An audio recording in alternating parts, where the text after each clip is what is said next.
Hello again.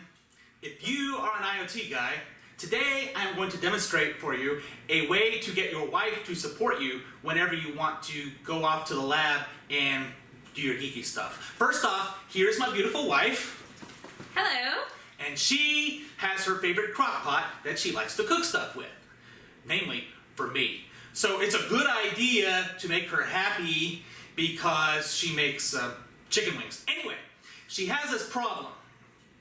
She wants to turn on the crock pot at 3 p.m. so that dinner will be ready by 7 p.m., but neither of us is here at 3 p.m. We're both at work. Now, they do make crock pots that have timers on them for that very purpose, but this crock pot is not one of those crock pots that has those, and this one is her favorite. Thankfully, her husband is a nerd. Right. Let's set up the Raspberry Pi to run the crock pot at 3 p.m. for her. This is my hardware rig right here. Yeah, it's very sightly. It fits right in with the rest of the kitchen. Now, if we zoom in a little bit closer, this is actually a very generic setup. The Raspberry Pi here switches on and off these electrical outlets, which in turn power the crock pot. Now, if we take a closer look at the Raspberry Pi, we are feeding the GPIO of the Raspberry Pi into these solid-state relays, and it is the job of these relays to convert the 3-volt signal coming out of the Raspberry Pi and turning into standard 120-volt AC for United States electrical outlets. Yes, there are 6 electrical outlets, and the crock pot only needs 1, but that's okay. Once you have all the hardware already set up, anything you want to do with the hardware from then on out becomes reduced to purely a software problem, which is much easier. You just plug in whatever 6 devices you want, or anywhere between 1 and 6 devices. You reprogram the Raspberry Pi, maybe set up a web server, or use any algorithm you wish, and voila, they're controlled. So how are we going to use this for the crock pot? Oh, of course, what any Linux sysadmin would do. We're going to set up a cron job. A cron job which runs the crock pot at 3 p.m. and 7 p.m. It's a good arrangement for both the wife and I because she gets her own personal Linux sysadmin for around the house, and I get that dinner. Now, let's work on the software side of it.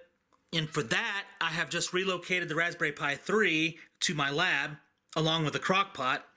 And I have connected the Raspberry Pi 3 to my television. The Raspberry Pi lets you do that. You don't have to purchase an expensive monitor just to program it.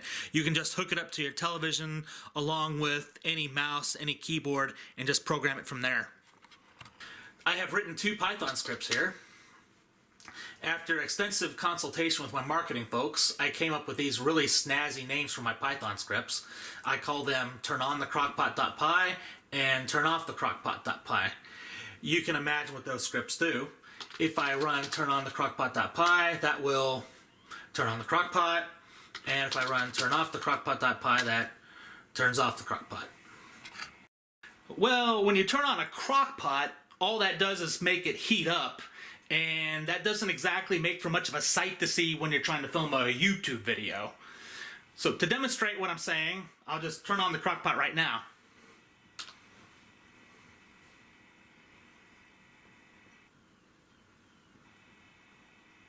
We need to test this out first by switching on and off a lamp. I mean, these are electrical outlets we're switching, so we know that if a lamp is plugged into the same socket as the crockpot will be, then it works, right? And you will see it work. So let's turn on the lamp, and let's turn off the lamp with the Raspberry Pi. So we know at least that part works. Now we set it up to do that automatically at 3 p.m. without us having to do anything. This is my favorite part because running your kitchen appliances using a cron tab is so geeky, it's ridiculous. So let's start editing the cron tab. The command is cron tab -E. And here we see I've already got some jobs already set up, but they're commented out. So this first job, it says to turn on the crock pot at 1500 hours and 0 minutes. So we're going to go ahead and turn that on, and we'll turn off the crock pot at 1900 hours and 0 minutes, or 7 p.m. And also for testing purposes, we want to go ahead and try to turn on the crock pot right now using the cron tab just to prove this works. And of course we'll test this on the lamp itself so we can demonstrate this happening. Anyway, we'll comment that out, and right now I see that it is 2:52 p.m. So we'll change this to 1400 hours and 53 minutes. We will save that. We will cron tab -L to test that our cron tabs are installed. And we see that our cron tabs are now set up to automatically turn on at 3 p.m., turn off at 7 p.m., and turn on at 2:53. There. Now wait for it. Wait for it. See, Mom? No hands. Wait for it. It's on! There's a lesson to be learned here about the IoT. Don't spend all of your energy developing IoT crockpots. Spend all your energy instead developing IoT electrical outlets, which IoT and non-IoT devices alike can just plug into. Because once you already have all your hardware set up and manufactured already, going back later and reconfiguring the software to do whatever you want is much, much easier. So now I get Happy Wife. Happy Wife. Happy Wife. So like I said, this solution is not limited to just running crockpots only. Once you have this hardware all set up to switch on and off the electrical outlets, with just a simple rewrite of the software, you can configure this to do anything. Honey!